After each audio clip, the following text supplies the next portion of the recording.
Hello, Camp Pros, and welcome to the CampHacker podcast, and welcome back to our new season for fall of 2015 and 2016. My name is Travis Allison. I run a blog and a podcast about making camp better for everyone at camphacker.tv.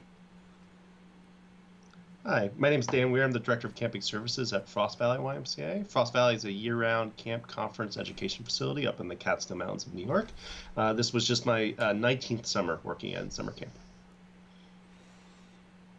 And my name is Gabrielle Rail. I'm one of the camp directors at Camp Waro. Camp Waro is an all-girls camp in the Laurentian Mountains of Quebec, and this is my many years at camp. Nice one with the math there, Dan. My name's Joe Richards. I'm the Executive Director at Pierce Williams Christian Centre, which is a United Church of Canada summer camp and retreat facility located in Fingal, Ontario, which is about halfway between Detroit and Toronto. And this was my 12th, 11th summer here. Yeah, good math, Dan. I can't do math. Well, I want to welcome back my three co-hosts. It's nice to have the gang all here for the first show of the season. And we're so grateful to you who are watching this on YouTube and listening to it on your phones as you travel. We're excited to bring you another great season of high-altitude thinking about summer camp and what we do as camp professionals. It's a great topic today, actually proposed by Beth Allison, Gab's co-host of the Camp Code podcast, also someone special to me. She suggested that we do a series on understanding what it means to be a camp professional and all the things involved in that. So the issue we're going to talk about today is the question of, is camp right for you? And is camp right for you really is for those who are considering camp as a year-round profession, a year-round job. And what are the things that you should consider to evaluate whether or not it's right for you? And I think it's a great topic. It's really interesting. One of the things that I know is hard for almost every person who moves into the full-time realm of camp is the surprises about what the job becomes when you become full-time. And so I think it's important to address this soul searching in a way with a bit of open eyes. So we hope the series will address that, and we hope that this question in particular will allow you to start to consider camp with open eyes and what it means. And so Dan, if I start with you, when you think of someone who's considering this career, what would be your advice for how they could evaluate whether camp is right for them? Yeah, it's funny. I have this conversation a lot. We have, since we're a year-round facility, we have quite a few young professionals. By young professionals, I mean just recently graduated college and are starting this as their career. And so we talk a lot about what it looks like to have longevity in here. And one of the things that we initially had the conversation with is how important is kid time to your day is really a question that I ask a lot of people because when you start moving into a year-round role, 9 months of a summer camp prepping, you're often not getting the interactions that you have during the summer, and people don't think about that. They think that, oh, it's just summer camp year-round, and it's happy in the office, and then we often hear the term camp sick, and I tell people the weirdest feeling is to get camp sick when you're living at a summer camp, yeah. And so it does happen. So, really painting the picture accurately of would you rather be more of a specialist where you get to interact with kids and teach all day long, or would you rather be more on the leadership side where you're hiring the staff and you're building the team and you're being behind the scenes, and how they're two different skill sets and how you can appreciate both and you can have both skill sets, but you need to be happy with whatever one you primarily go with. So I've watched some people choose camp as a career and have done a great job of working and teaching outdoor education for 9 months and then switch into a seasonal director role at a camp and just do that for years, and that is how they've done their career and that's how they want to live their life, and it's fantastic for them. And I've watched some other people where they want to climb the ladder and they want to go from assistant activities or a program director all the way to owning their own camp, and they're eager to do it. But you really kind of need to establish right off the get-go, if you're going to make this a career, which one which track makes you most happy and which one you're most invested in. Some of it will play to your skill set and feedback you've gotten from people. But that's often where we first start with the conversation. Is do you enjoy the leadership part, or are you more enjoying the kid interactions, teaching specialist part of your job? And that sort of tracking of your future and considering that heartfully is so important, because you may be at a very small organization that doesn't have year-round staff, or that doesn't have year-round program staff. So you may have to consider the fact that if you want to do that, you have to leave the camp that you grew up at or the camp that you've grown to love in order to find that job where you get to be a program specialist year-round and have daily interactions with kids. If that is the thing that gives you the most pleasure in this job, is seeing kids grow and breaking through those tough kids and, getting them to take risks that they wouldn't take anywhere else, then you may have to leave the place you love to find that job so that it is full-time. Because you may not be, even if there's a full-time directorship in a small camp, you might be the one person in the whole place that works year-round, and you don't get to be the program person year round in that. You may have to leave to find the job that you truly love. And I think it's important. Okay. Go ahead. It's okay to miss it. Yeah. I mean, I sit in my office, I watch school groups all day long, and I miss it. Mm-hmm. But I know that I enjoy what I'm doing. I enjoy the behind the scenes, the prep, the getting things lined up. I enjoy the business end of things as well too. But it's important to know if the business end's going to make you miserable, being at a desk is going to make you miserable for 9 months, then you need to really delineate what track you're on. Right. And if I can keep going for just a second, and before I go to Dan and Joe, or to Joe and Gab, I'm sorry. One thing that brings up for me, Dan, is that it's important in asking yourself this question, is camp right for me? That you're in love with the job and not the place. Which is sort of it's just a follow up to what I was saying. But if you love your camp, you could love your camp, but still be miserable working there year round if it's not the right job for you. If you've just taken it because you don't want to leave your camp. And so asking yourself, what does it mean to do this full time? What am I willing to sacrifice to get to do this full time? May mean, do I love the camp, and therefore the job? Then loving the camp may mean you don't get the job that you want, which could make you miserable. So, Gab, how about for you? What do you think people should consider when you're asking themselves, is camp right for me? I think, again, it echoes a little bit what Dan was saying is, what track do you want to take, and what really gives you satisfaction at the end of the day. And for a lot of camps, there isn't a year-long program, but there's year-long work that needs to get done. And if you're the type of person that gets energy from being around a lot of people, most of your job will actually be probably on your own or with a much smaller team. Yeah. And so that sense of community and sense of satisfaction by, interacting with others is very limited to the summer and probably spring season. So it's really what makes you happy. And there's all of that grunt work that goes on behind the scenes. And it is a good way is to go up through the ranks and try out different positions and keep checking in with yourself and seeing, is this what am I still excited? Am I still, energized by what I'm doing? Is this feeding me? And I really think it has to go back to how you're experiencing your job and not the impact that you're making on others. If you're liking what you're doing, then you're probably in the right place. But if you're struggling, then that requires an evaluation.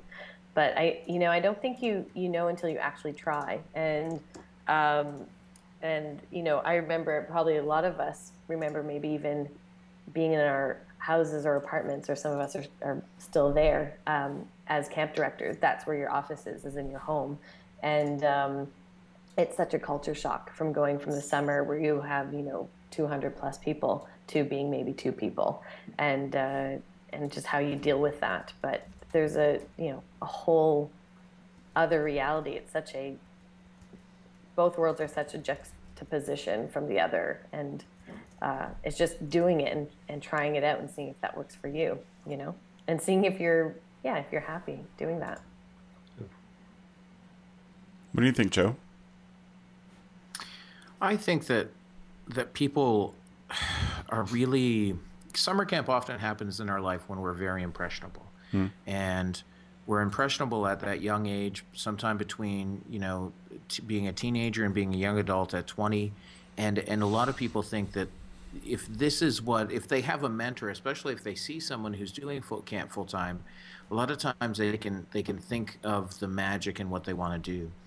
I always encourage my staff who are interested to try more camps.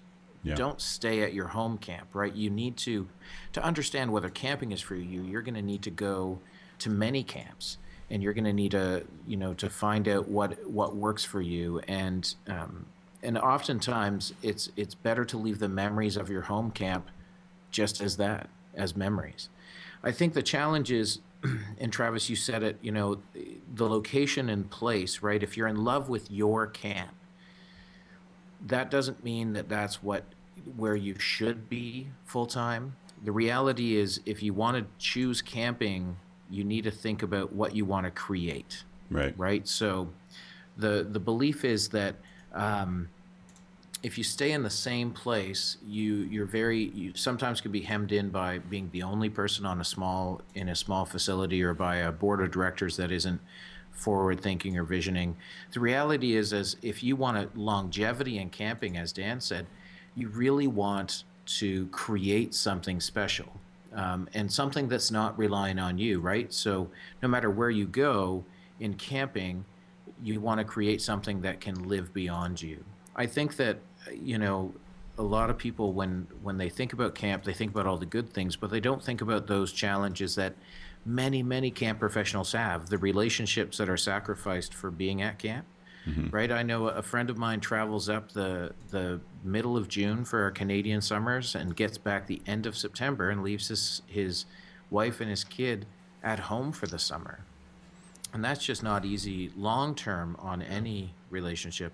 New camp directors often suffer from that lonely factor as well, right? The idea that it's lonely at the top, there's no one to talk to. Yeah. There are very few people to talk to through that. It's I think the question, if I was to counsel staff, and I have, I'd say, well, what do you want? Yeah, do you want that kid time? Do you want the outside?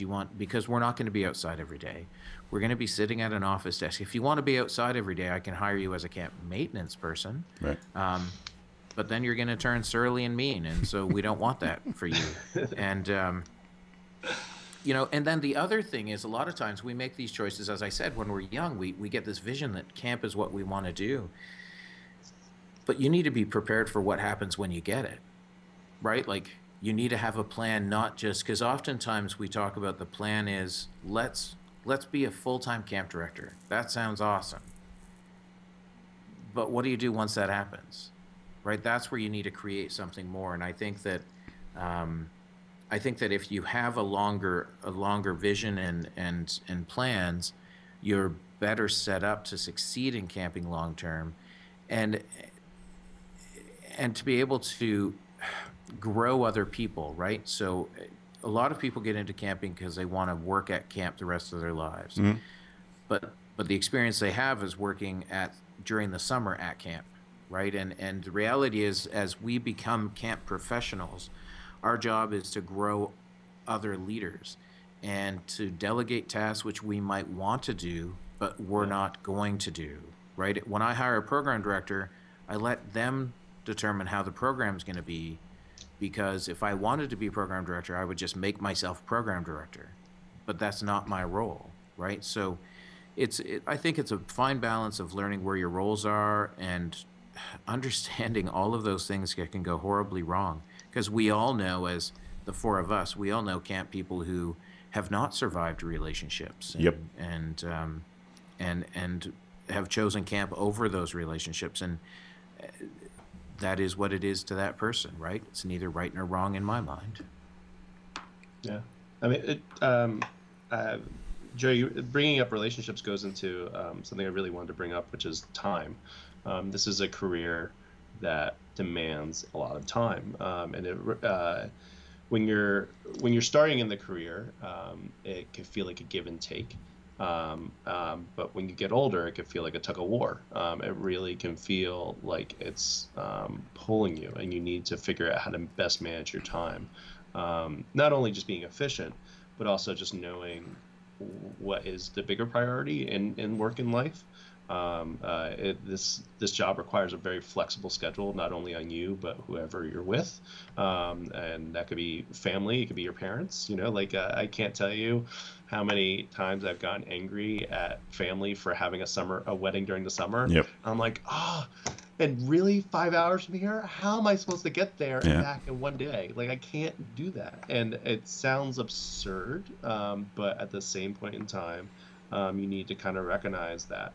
It is possible to make this stuff work, but you need to be at the right place with the right people and to create that culture. So you just need to understand that time ends up being your most precious commodity in this role, which you might be willing to give a ton of in your 20s, but when you hit your 30s, you don't want to give that much time of, and then when you hit your 40s, you might want to give more. Like it changes as you grow. But it requires a lot of time, which is a beautiful thing because it feels rewarding because you put so much time into something. But it's also dangerous because you put so much time into something that the rest of your life went by. So it's difficult in that sense to just. But it doesn't mean you can't change things as you get older. It's just something to be cautious of. Yeah. I think what you're also saying is you have to leave the sparkly sugar coating at the door if you decide to take on this job, because as Joe said, a lot of us when we enter into camp, we're very impressionable, and it is life changing, and that's what's great about camp.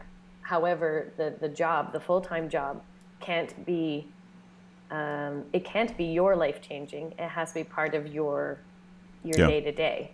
And so you do have to leave the sparkly and the sugar coat, and it's going to be fabulous at the door. And I think that you're realistic, your expectations are realistic, and that those really magical moments are going to happen very, very few in between, because Dan had mentioned before our podcast, a lot of the time a camp director's role is dealing with the 1% problems and issues that you don't generally get to deal with. Yeah. And the whole aspect of time, before you know it, you will have given so much time, and things pass you by because it can just take over, like a lot of small businesses can. Yep. Your life. So it is about being aware and realistic, and having people around you help you reflect on that. Why are you doing this? For what reason? What are you gaining from it? And is this what you really want to do? I often joke that no one ever comes up to you and says, "Oh my God, this kid's behaving so well. This is so awesome." No one ever. That never happens. You have to go seek it. You have to really make it your focus to go find that. But yeah, that's part of being in a role, in a leadership role. If you're in a specialist role, then you will have those moments all the time. So yeah. And as a director, you can get better at asking your staff to share those moments with you. I think we were pretty good at it. So, a couple of times a week, someone would come to the office and say, "Zoe, can you come out? The kids have something they want to show you, or something is really cool going on. I think you need to go to the beach." And you're like, "Oh man, I've got so much." Yes. So much to do, but I'm leaving. Because if I don't see these moments, it's a privilege to get to see these moments in this job. And that's what makes it possible to do the job the next day.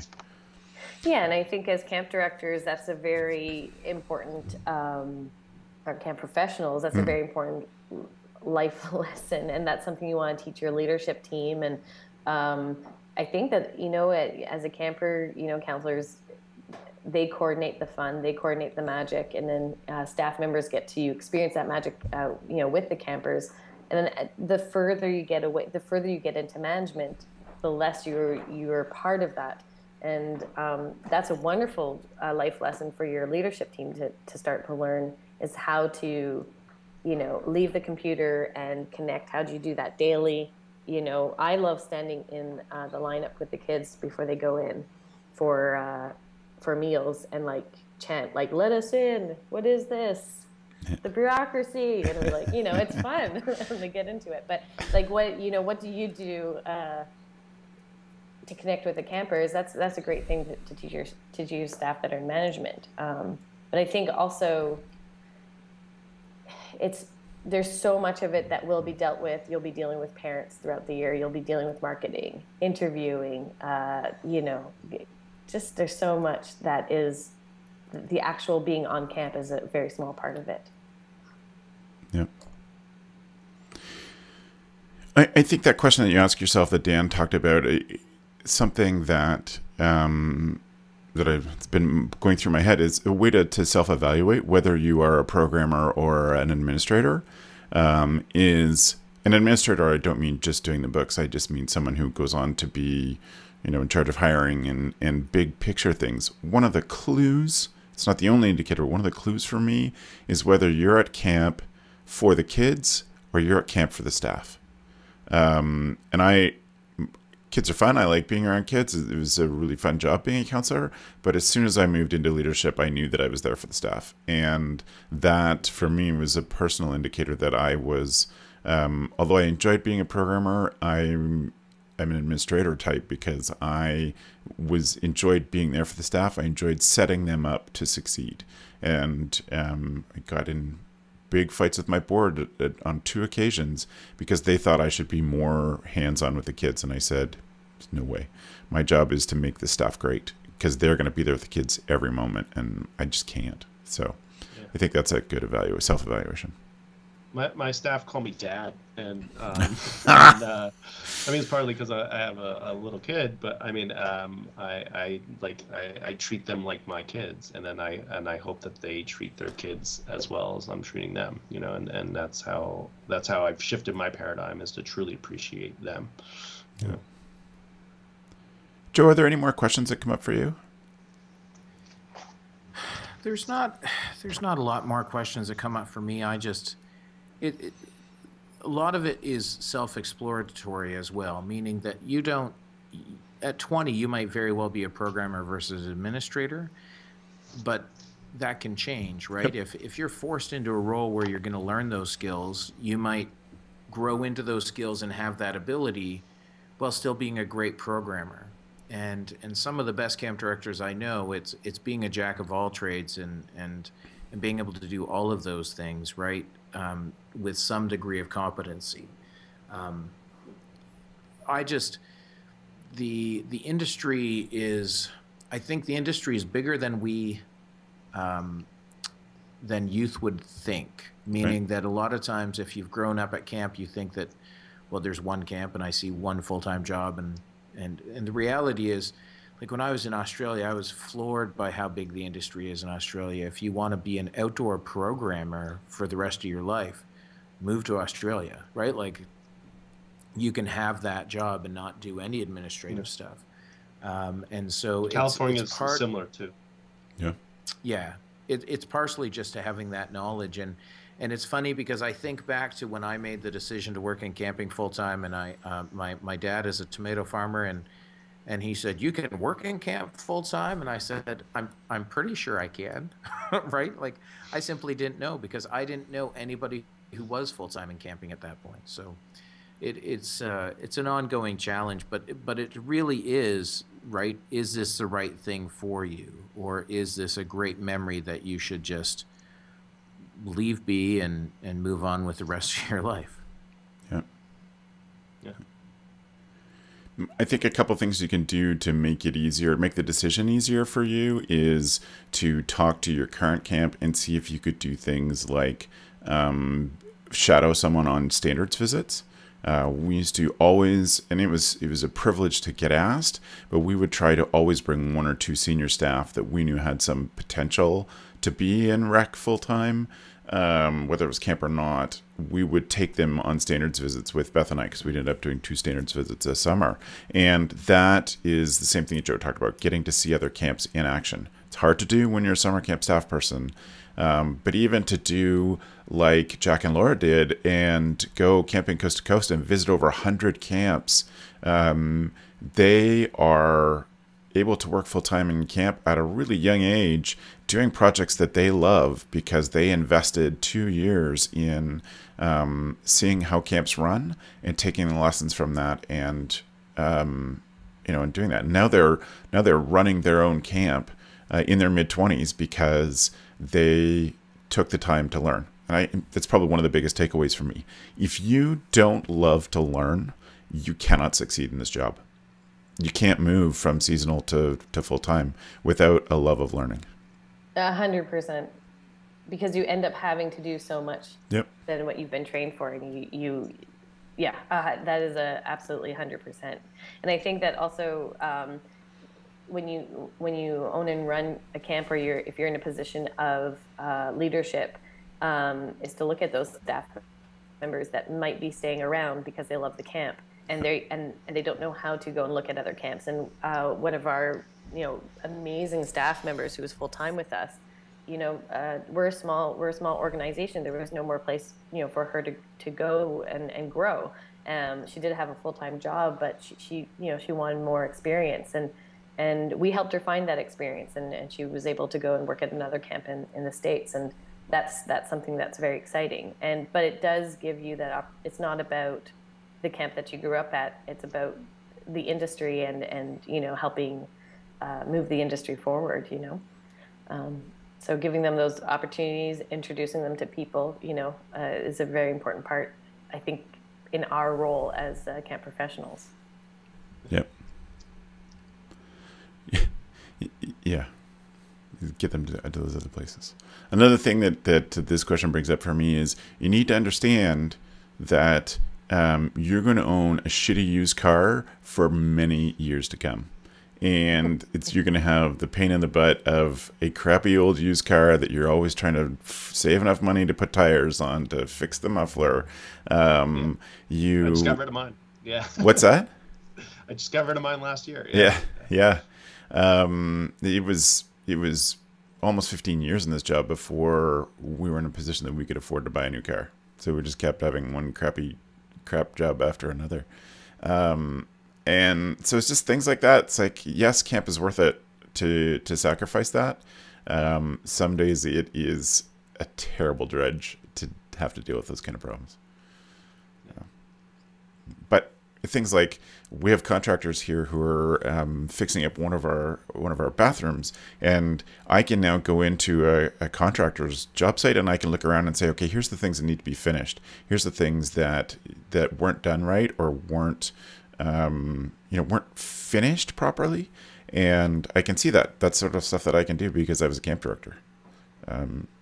It's just little things. Contracting is not necessarily going to be something you're interested in, but it's going to be a skill that you develop an understanding of in this job. Totally. Yeah. What are some other skills? That'll be my last question, I think, for you. What are some other skills that people would be surprised that you get out of this job? I think going into it full time at an administrator level, you need to appreciate the business end of things. Mm-hmm. You need to wanting to learn how to market. I think you need to know how to do sales in some aspect, if not understanding of retail. You're selling camp to fill the beds, and if you don't have your bed's filled, and you don't have the money to do your mission. If you're not a profit camp, it's as simple as that. And if you're a profit camp, then you just don't earn more income. It is a business at the end of the day, and you need to be able to appreciate that and not look at it as an evil, but know that the work you do on the business side of things, the money you save on your program supplies, will end up affecting the kids in a positive way. So you need to understand that concept, that your work it may not always directly trickle down to the kids, but it does make your camp better and appreciate it. Right. How about for you, Joe? What are some of the lessons that that people might be surprised, or skills that people might be surprised that you do get out of this? Well, I think, like you said, the idea of being a project manager for work sites, the budgeting for the business. I think they'd be surprised at how much you know about human resource and human resource law, right? As you work through terminating people and as you work through all of the rules about pay and those things. The fact that I know how to, I learned graphic design simply because camps are too cheap to pay for someone to do graphic design, so I just taught myself. I think the other things I really recognize over the past couple of years, in addition to what Dan said, is big picture thinking, right? The idea that we often talk about this phrase on a need-to-know basis, and in all reality, very few people in an organization know everything and how it fits into the big picture. But that is certainly a skill that you acquire, and if you don't acquire it, you're not going to be in camping for very long. And then also the idea of vision planning, right, and strategic planning, so that you have something to move forward to. Yeah. Gab, was there any other inner skills or things you think that people would be surprised that they'd gain out of this job? Probably working with your local government, Yeah. and then how much that actually branches out. So if, anything from the level of your lake, how high or low it goes, to, anything. It's just it starts to really branch out. Then you're starting a committee, and you're getting people on this board that you've just started, and it's all to benefit your site. And of course, plumbing. This becomes you become obsessed with the type of toilets you're going to use, and it's something that most people wouldn't think about, but you get all excited about water systems. My wife makes fun of me because every time we go on vacation, I'm taking pictures of bathrooms. I could flip through I could flip through my phone, and probably within 10 pictures there's a picture of a bathroom, and you're also able to fix toilets really, really well. Any place I go, I'm like, I fixed your toilet, that was broken, but it's fixed now. That's fully from camp, but you do have to know all of these things. Your community, your legal systems, your own rights, your staff's rights, your kids' rights, all of these, and it's such a massive learning curve. And that goes back to what you were saying, Travis. You need to really want to learn, but it's exciting. Like, it really is exciting. You do get to learn this stuff, and it's wicked. Cool.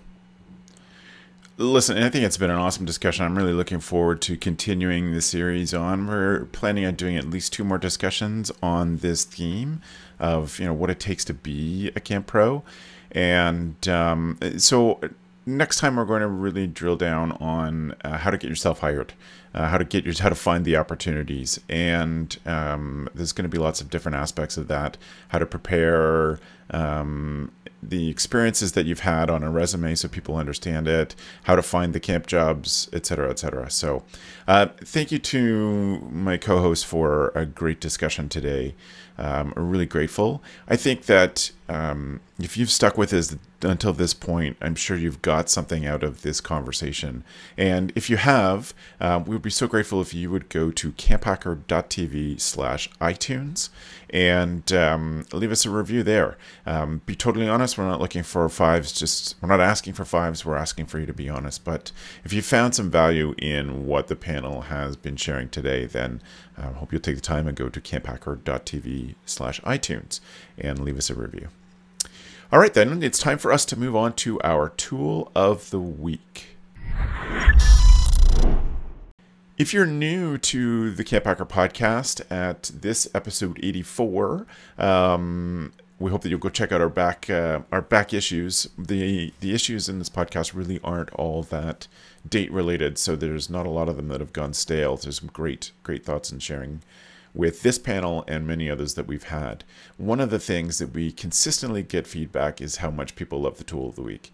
And so it's a privilege to get to share something that we have used, tried out, etc., that makes us a better camp director. And I think you'll be surprised at the breadth and depth of the tools of the week. So we're excited to offer that to you in every show. What I want to do is start with Joe. And Joe, talk about your tool, if you would, please. My tool of the week is essentially a Gmail inbox setup system. The link on the page will go to a Lifehacker article called "This GTD Workflow is How I Finally Got My Email Inbox Under Control."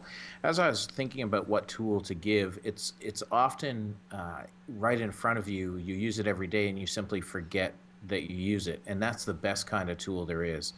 I know that for my email inbox has never been one of those crazy inboxes that has like 1,000 emails in it.